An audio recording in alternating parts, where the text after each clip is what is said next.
The Rogers Gateway not blinking white issue means your gateway is stuck in a boot loop or synchronization failure.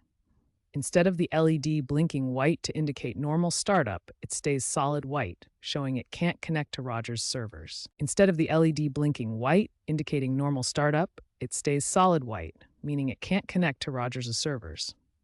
The boot process involves a self-check, loading firmware, and syncing with the network. If it gets stuck, your internet won't work. This usually happens because of software issues like corrupted or outdated firmware or hardware problems. The good news is, 90% of these issues are software related and can be fixed with simple troubleshooting steps. First, try a simple power cycle. Unplug your Rogers gateway, wait 30 seconds, and plug it back in.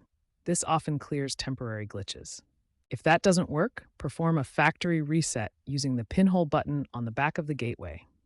Press and hold for 15 seconds and release. If you're still facing problems, check Rogers' website or app for outages in your area. If none of these steps work, contact Rogers Tech Support. It's possible you may need a firmware rollback or hardware replacement. As a trend, upgrading to a newer mesh-capable gateway, like the XB8, may reduce future boot issues due to improved reliability and decentralized syncing.